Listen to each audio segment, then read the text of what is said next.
Parada Obrigatória, seu programa sobre trânsito e transformação digital do Instituto Via.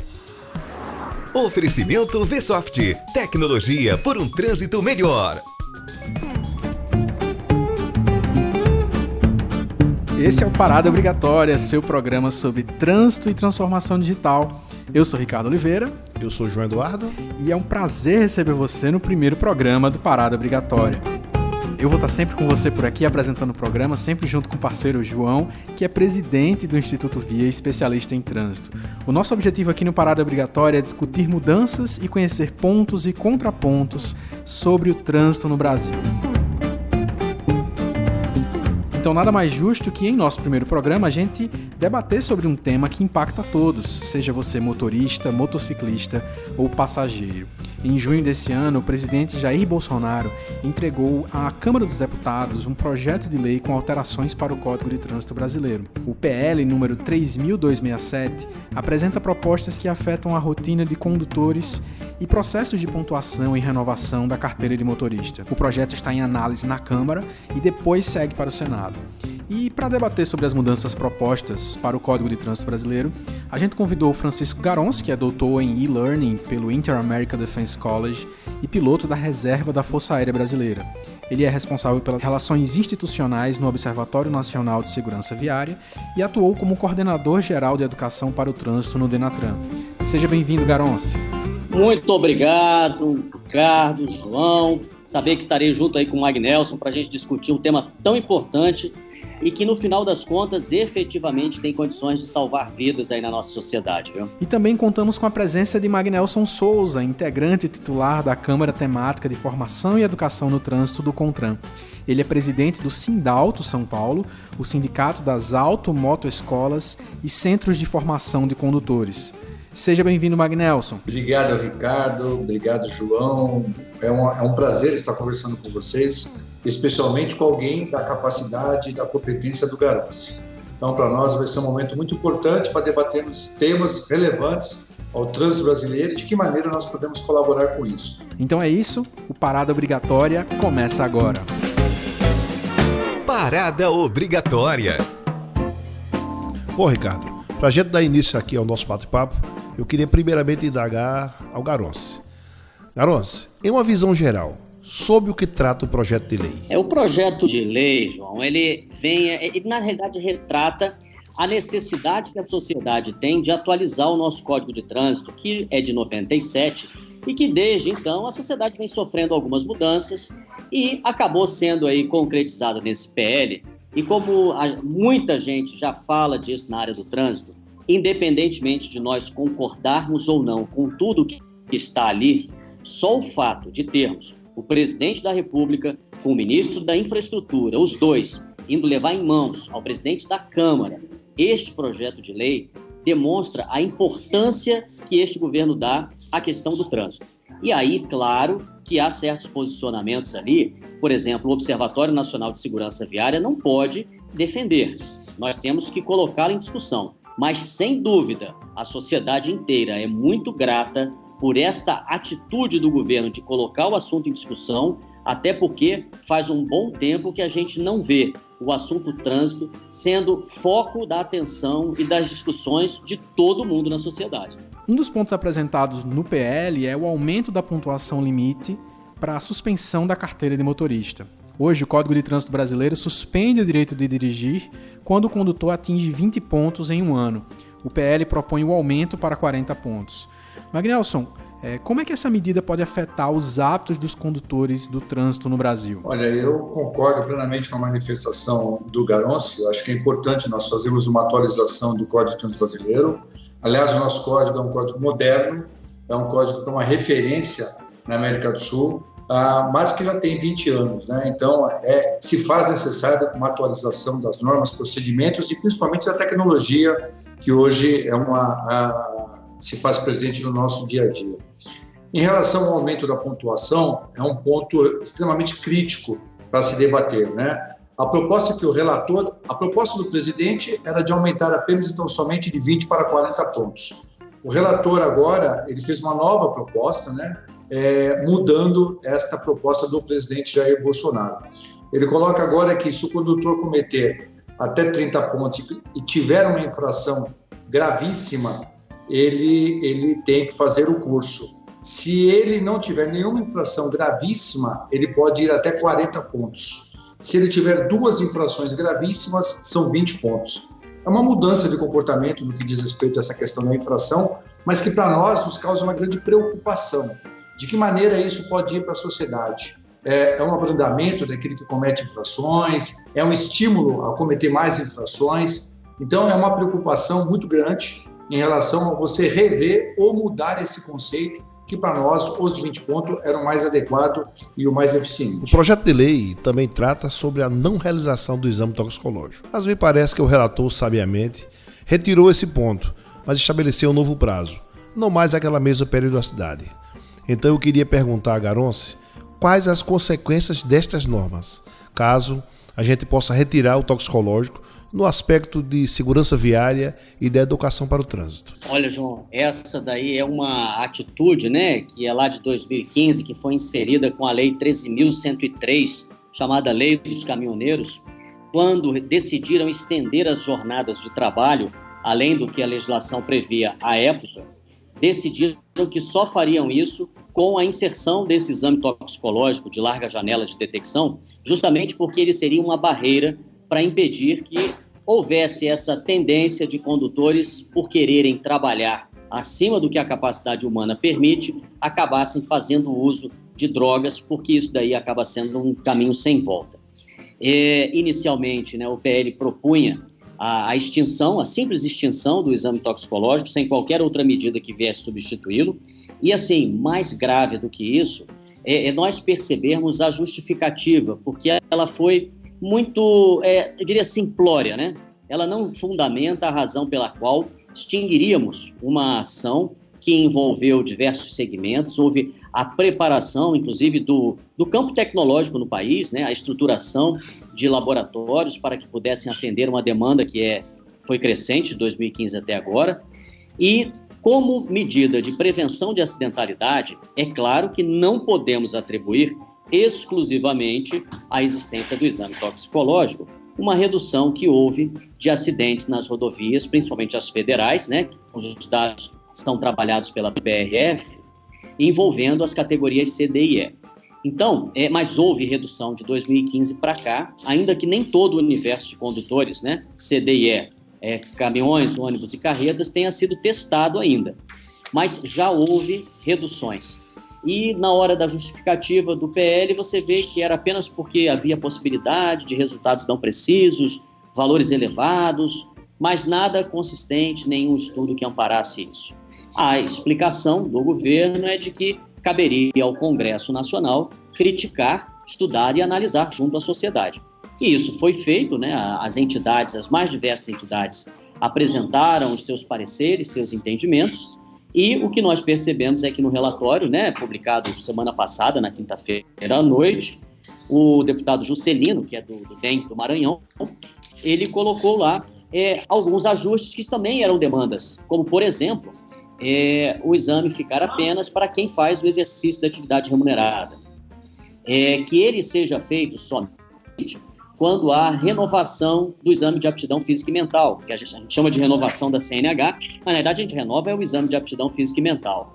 Então, nisso daí, houve, né, um ajuste para atender a demanda desta categoria, e, lhe digo, trabalhando os caminhoneiros, né, desde o início de 2018 até hoje, a gente conduz aí o programa Brasil Caminhoneiro, estamos próximos à turma da estrada. A grande maioria dos condutores de ônibus, caminhões e carretas, a grande maioria é favorável a esse exame.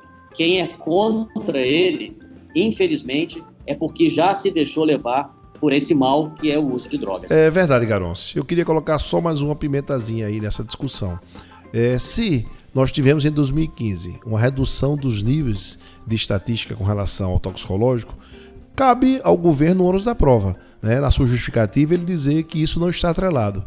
Eu entendo que sim, que realmente tem uma forte tendência. Com o exame toxicológico, houve verdadeiramente sim uma redução dos índices de acidente, e isso nós podemos creditar a esse fator. Bom, esse é um tema bem polêmico, e a gente tem outro tema que é realmente bem polêmico também, que é a mudança para os ciclomotores, né? Na ideia de punições mais brandas, sem a suspensão do direito de dirigir, de acordo com medida no próprio projeto de lei.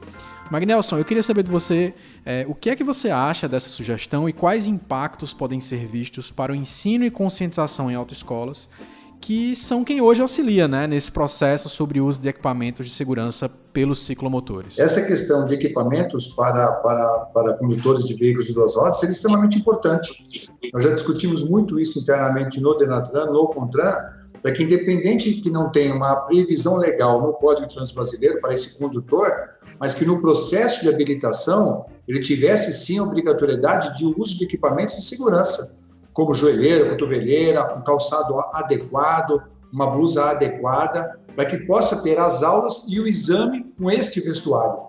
E com isso criar um hábito nesse futuro condutor do veículo de duas rodas. Então entendemos que isso é extremamente importante e precisaria ser melhor tratado. Inclusive a gente tem uma expectativa muito grande no debate que vai acontecer no Congresso com relação às motocicletas, para que elas não trafeguem mais em um dos corredores, seja ele interno ou pela direita. Eu acho que isso aí vai ser um ponto muito importante para que a gente possa diminuir essa quantidade de mais de 70% de ocupação dos nossos traumas no Brasil todo, que são de condutores de motocicletas, especialmente nos ciclomotores. Parada obrigatória. Dados do Ministério da Saúde mostram que a exigência do uso de cadeirinhas para o transporte de crianças trouxe efeitos extremamente positivos. De 2010 até 2017, fatalidades de crianças até 9 anos foram reduzidas em 19%. Já o número de internações foi reduzido em 27,8%. As mudanças da PL, elas podem trazer efeitos positivos ou negativos para o transporte de crianças? Qual é a tua avaliação, amigo Garossi? Olha, ali, nessa questão específica da proposta que foi feita ela justamente traz uma má interpretação por parte da sociedade do que efetivamente o governo estava pretendendo. Em nenhum momento o governo pregou o não uso, né, dessas cadeirinhas, que pode ser o bebê conforto, pode ser o assento elevado, o booster seat, mas o que ele propôs foi estabelecer em lei o que até então só estava estabelecido pelo CONTRAN e que muitas vezes alguns processos chegaram até o STF para que houvesse a decisão de que se não está estabelecido em lei, não pode ser uma infração de trânsito. Então, neste sentido, o projeto de lei, ele avança porque ele traz com clareza, né, que é uma infração de trânsito, sim, o transporte de crianças fora dos dispositivos de segurança para protegê-los. O grande erro da proposta foi retirar a punição, que ali seria uma multa, e colocar apenas como se fosse passível de uma advertência. E isto fere, inclusive, a lógica interna do Código, porque para infrações gravíssimas não se permite a aplicação de uma punição que seja apenas uma advertência. E isto daí ensejaria das duas uma, ou que diversas outras infrações gravíssimas fossem punidas apenas com advertência, do tipo não usar cinto de segurança, fazer uma ultrapassagem indevida na rodovia, passar um semáforo vermelho, não cumprir o limite de velocidade em acima de 50%, e caberia então para isso apenas uma advertência e não mais uma multa. Ou teria-se que mudar a própria estrutura do Código de Trânsito Brasileiro, que não permite, né, a aplicação de apenas uma advertência para quem comete esse tipo de infração grave ou gravíssima. Então, esse foi o problema identificado. Mas que agora, no relatório que nós vimos, né, que foi apresentado semana passada, você vê que essas questões foram superadas, foi mantida a previsão legal da infração, mas foi recolocada ali a questão de ter a multa, né?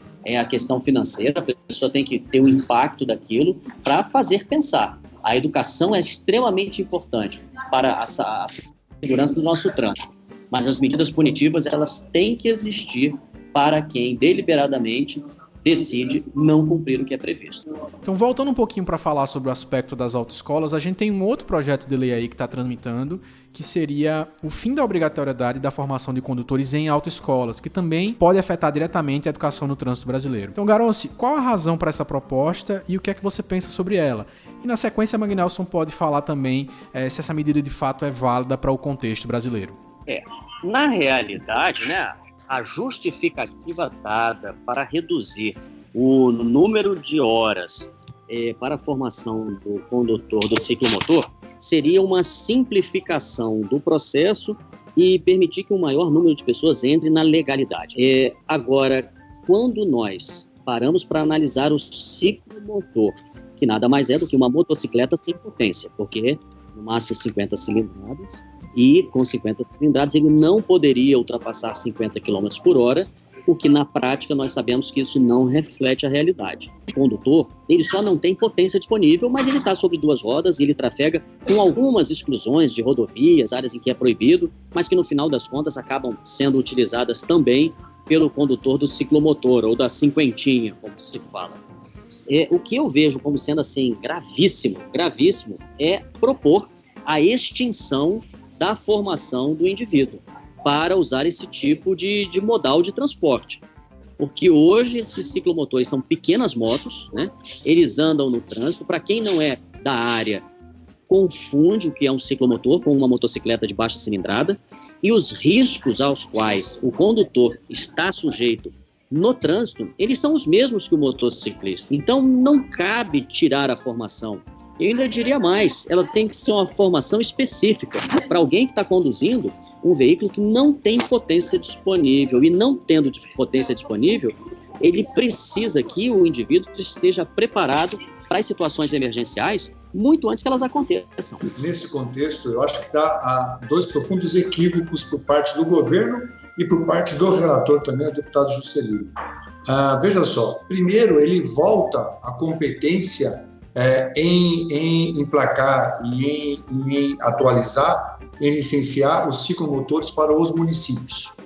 Isso tinha sido alterado no Código de Trânsito Brasileiro, tinha sido passado para os estados, que é quem efetivamente deve controlar tanto a parte documental como a parte da habilitação desse veículo. E a segunda coisa agora é tratar também de uma maneira muito simplista esse processo. Nós não podemos esquecer que esse fenômeno do ciclomotor cresceu muito no país nos últimos anos. Nós tivemos um fato no estado de Pernambuco que chamou muita atenção pelo número de acidentes envolvendo uma motocicleta que usava até uma plaquinha atrás do veículo dizendo o seguinte: não precisa de habilitação. E esta moto foi responsável pelo maior número de acidentes naquele estado. E isso levou ao Denatran, ao Contran, rever algumas exigências e mudar, inclusive, o processo de formação de condutores para a obtenção da ACC. Então, a ACC hoje é uma preocupação extremamente latente. Você conduzir um ciclomotor na via pública é extremamente perigoso e requer, sim, de um treinamento específico, de aulas, da aprendizagem teórica, aprendizagem prática e, consequentemente, os exames nos departamentos estaduais de trânsito. Há um grande risco passar isso tudo para o município. Veja que os municípios estão com uma dificuldade tremenda em regulamentar os patinetes elétricos, as bicicletas elétricas, e vai trazer para o município agora mais um problema, que é a questão do ciclomotor. Então, acho que nesse ponto há um equívoco, tanto no projeto original como no relatório do relator, e precisaria ser revisto. Isso o Congresso não deve deixar passar desta maneira como está, porque seguramente vai ser um estímulo para aumentar o número de acidentes no trânsito. Ainda tem um detalhe muito importante, né? O Observatório Nacional de Segurança Viária, que eu represento hoje, nós focamos as nossas ações e as discussões no sentido de algo que possa reduzir mortes e lesões no trânsito. Então, nós entendemos que esta confusão gerada, né, pelos municípios controlarem os ciclomotores, na prática, é descontrolar todo o processo, e esse descontrole fará com que haja uma maior possibilidade de acidentes sem sequer conseguir imputar responsabilidade para quem os causa. Mas se nós pensarmos pelo lado administrativo, e aí eu falo como cidadão, hoje nós temos um sistema, e o João conhece bem, que é o RENAVAN. Ele é o Registro Nacional de Veículos Automotores, né? É um registro único de todo o país, não é simples manter este sistema, mas ele é um modelo nacional. Você já imaginou, nós temos que criar um renaciclo, mas não vai se criar um registro nacional para ciclomotores. Você vai ter que criar 5.570 sistemas de registro para ciclomotores, porque cada prefeitura vai ter o seu. Agora, como é que a gente vai jogar nas costas das prefeituras, que já se dizem tão sobrecarregadas e com tanta falta de recursos, ainda mais este peso, mais esta responsabilidade, quando já existe um sistema nacional que cuida e faz isso? É verdade, Garoncio Magnelso. Eu acredito que as colocações foram muito lúcidas, porque essa preparação dos ciclomotores, dos patinetes, dos veículos de tração animal, veículos de tração humana, elas têm sido tratadas pelos governos ao longo dos tempos com muita displicência. Vamos dizer assim, especialmente no Nordeste. No Nordeste, esses veículos, o ciclomotor principalmente, é um fator preponderante de acidentes. Hoje nós temos aí 77% de ocupação nos nossos traumas, todos de motocicletas. E o percentual grande desses acidentes são de ciclomotores. Então tem que haver realmente um trato muito mais quantitativo, qualitativo, para que a gente possa verdadeiramente reduzir esses índices de lesões e mortes no trânsito. E aproveitando esse tema que a gente está falando agora, eu queria ouvir a opinião do Garoncio, do Magnelso, com relação a um assunto que está extremamente polêmico e que aí está colocado no Congresso Nacional, que é o fim do DPVAT. Especialmente a maneira como foi feita, através de medida provisória, que pelo recesso parlamentar deve vencer em abril ou maio. E nós vamos ter essa vacância de pagamentos de seguros no início do ano, quando realmente os veículos têm uma tendência nas férias de ter mais acidentes. E aí está uma coisa muito definida. O Congresso ainda não fechou, se vai realmente apoiar essa decisão. E eu queria ouvir a opinião sobre o fim do DPVAT no Brasil. Olha só, João, ainda falando pelo Observatório, nós temos o cuidado, como eu disse, né? As ações do Observatório Nacional de Segurança Viária, elas são todas voltadas para que a gente possa reduzir mortes e lesões no trânsito. E a questão específica do DPVAT, nós entendemos que ele é um seguro social, ele tem uma finalidade no seio da sociedade, mas definitivamente a existência ou não do seguro DPVAT não reduz nem aumenta o número de acidentes, né, lesões e mortes no trânsito. Então, o observatório, ele não se posiciona a respeito deste assunto, ainda que a seguradora líder, o seguro DPVAT, tenha sido, né, por muitos anos, um dos mantenedores do observatório. Mas, mais uma vez, agora eu falo como cidadão, eu, Garoncio. A justificativa, né, do Poder Executivo é de que já existe o Sistema Único de Saúde, que no final das contas as pessoas mais simples acabam sendo atendidas e socorridas por esse Sistema Único de Saúde, que seria o seguro que faria o atendimento aos lesionados no trânsito. E realmente só fica em aberto a questão de quem vai arcar, né, com a indenização às famílias daqueles que são vítimas, morrem, ou mesmo os que ficam com sequelas permanentes impossibilitados de trabalhar. E mesmo para os que ficam impossibilitados de trabalhar, existe o INSS, que é o Seguro Social, também responsável por isso. Nós entendemos que a extinção do DPVAT ela acaba prejudicando a parcela mais humilde da sociedade, porque hoje a indenização por morte está na faixa de R$ 13.500. Convenhamos que nenhuma família brasileira gostaria de receber esses recursos, primeiro porque, né, não muda a vida de nenhuma família, e segundo porque é um preço muito alto que se paga para receber isso daí. Então o entendimento meu, Garoncio, como cidadão, é de que ele, muito mais do que um seguro de trânsito, ele é um seguro social, é um seguro que atende as camadas mais pobres da sociedade e tem melhorias a serem feitas, sem dúvida. Há descaminhos, há coisas erradas nessa história que precisam ser consertadas? Tem, que elas sejam consertadas. Mas é uma metáfora que eu costumo usar. Se você passa um gestor público todo dia na frente do hospital e todo dia tem uma fila, a forma mais rápida de acabar com a fila é fechar o hospital. Só que você não resolve o problema, né? Nossa preocupação em relação a esse tema agora do DPVAT é que nós estamos usando um termo aí simplista, né? Mas nos parece que o presidente da República tem adotado alguma linha, quando ele quer eliminar algum foco de problema, ele busca uma legislação, busca uma medida provisória, um projeto de lei e dá um recado a quem ele quer atingir. Esse caso do DPVAT nos causa profunda preocupação da maneira simplista e pouco técnica que está sendo tratado, porque você elimina um seguro que tem hoje sim uma função social, que tem hoje sim uma função de cobrir eventuais danos, e coloca o que no lugar? E você transfere isso para o SUS, como se o SUS fosse algo que pudesse atender plenamente todas essas demandas, e nós sabemos que não é, né? Então, de que maneira você faz isso sem previamente ter um estudo técnico? Nós temos ouvido aí de alguns parlamentares, é uma medida provisória, portanto, vale por 120 dias.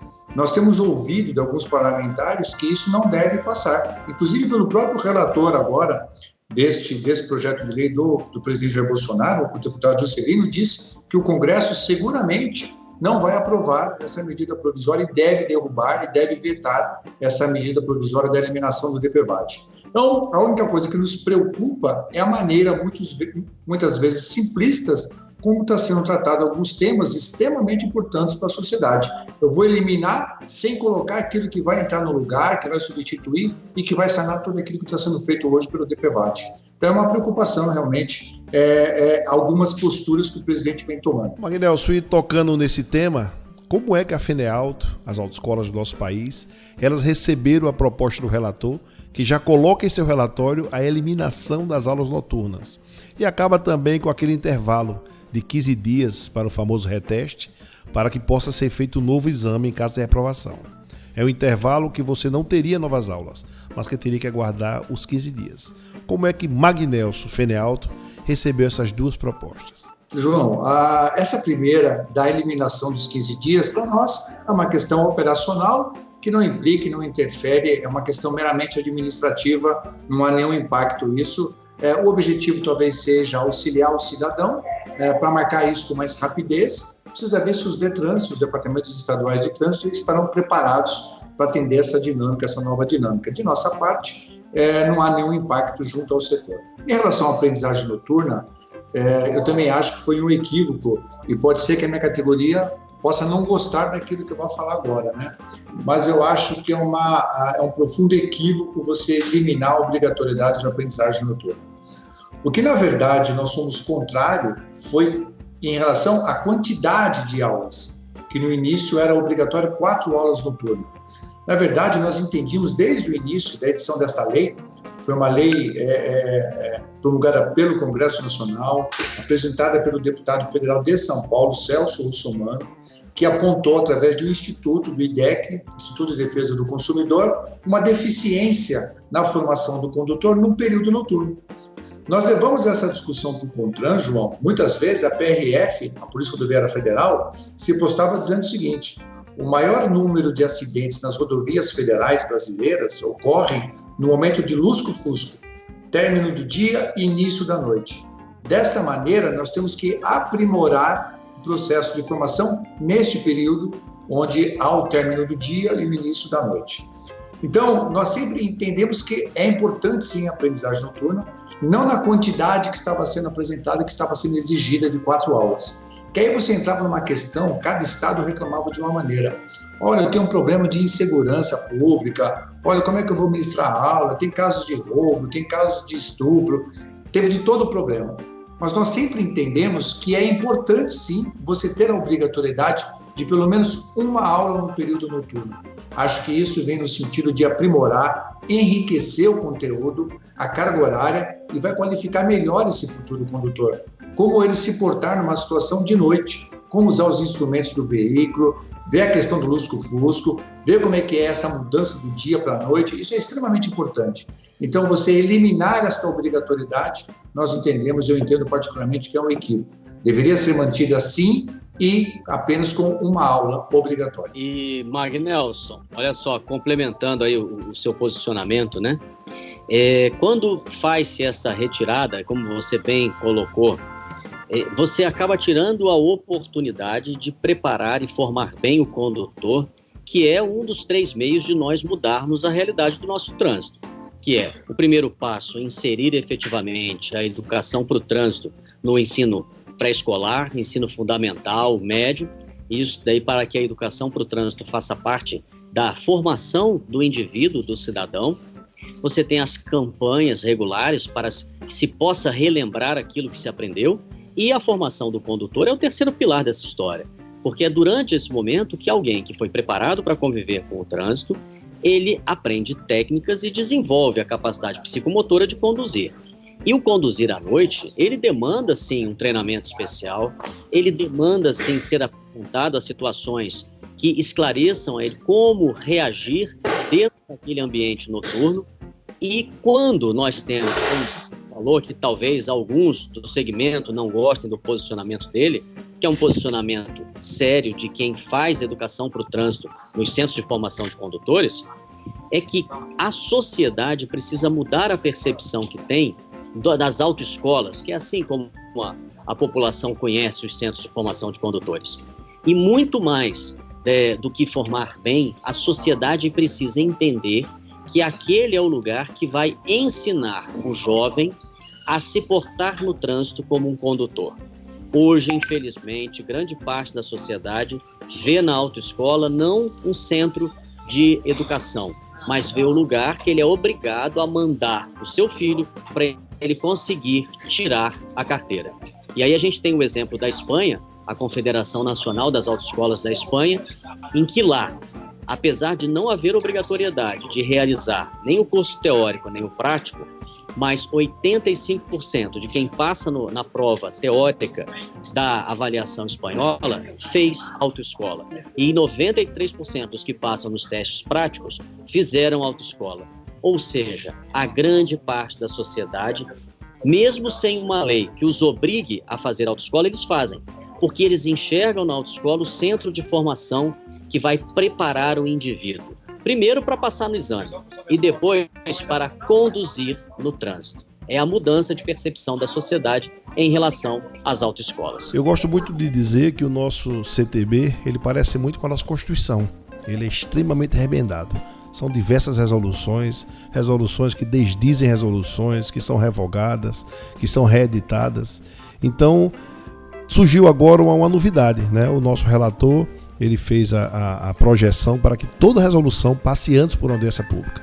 Então eu queria ouvir de Magnelso, queria ouvir de Garoncio, se vocês acham que será mais uma medida inócua, mais uma medida que não vai ser aplicada, ou se verdadeiramente essas audiências públicas, elas trarão publicidade, trarão um debate claro, para que a população possa participar efetivamente da feitura dessas resoluções. Ainda que alguns amigos, né, que hoje compõem o Conselho Nacional de Trânsito, entendam que tal decisão de colocar em consulta pública, isso daí possa travar o CONTRAN, tirar a agilidade, mas ele dá a transparência necessária para o processo democrático. E essa transparência vai ser muito importante para que nós não tenhamos mais resoluções, como foi, por exemplo, a 726 de um novo modelo de formação do condutor, em que ela é aprovada num dia, aí poucos dias depois ela é revogada, nada vem no seu lugar e nós ficamos com um processo de formação deficiente, o estudo feito. Então, a hora que você coloca em audiência pública é o momento que a sociedade tem de expressar o seu contentamento ou sua insatisfação. E para até, inclusive, o próprio Conselho Nacional de Trânsito, isso resguarda. Porque ele não é obrigado a acatar as opiniões que vão ser registradas na audiência pública, mas elas estarão lá para serem um alerta, um termômetro do que a sociedade está percebendo em cima das resoluções, que a gente sabe que uma resolução do CONTRAN, muitas das vezes, tem um impacto muito mais forte na vida do cidadão do que várias das nossas leis. Olha, seguramente essa foi uma das propostas extremamente importantes, tanto no PL como a proposta do relator. Uma resolução do CONTRAN, ela tem um efeito muito forte na sociedade. E aí nós podemos lembrar alguns exemplos, né, como o kit de primeiros socorros, extintor de incêndio, que muda no dia a dia do condutor de veículos e na sociedade como um todo. Então, uma resolução do CONTRAN deveria ser levada à exaustão do debate, da discussão, do entendimento, para daí sim verificar os efeitos dela junto à sociedade. Você sabe, João, que no ano passado o Garonce citou a 726, foi uma resolução do CONTRAN, produzida em 2 anos, 3 anos, muito debate, muita discussão, e na época, o então diretor de educação, que de maneira muito honrosa faz parte dessa entrevista, que é o Garonce, ele convocou naquela oportunidade 5 audiências públicas espalhadas em 5 regiões do Brasil para debater este tema. Olha que coisa extremamente transparente, extremamente importante a participação da sociedade civil, das entidades de classe, para poder contribuir, e mais do que isso, tinha um espaço no site para poder dar as suas sugestões. Então, foi amplamente debatido com a sociedade. Infelizmente, lamentavelmente, essa resolução foi revogada por uma coisa que fugiu ao nosso controle e foi uma coisa assim, extremamente infeliz que ocorreu no governo passado. Mas a questão da audiência pública é extremamente importante para tornar o processo muito mais transparente, muito mais sério e com a opinião de toda a sociedade. Que papo fantástico, né, João? Acho que é importante demais, tanto para o nosso ouvinte como para a população brasileira em geral também, ouvir sobre esses temas e de especialistas no assunto. E com certeza é um desses temas que a gente vai voltar outras vezes a falar aqui no nosso programa, no Parada Obrigatória.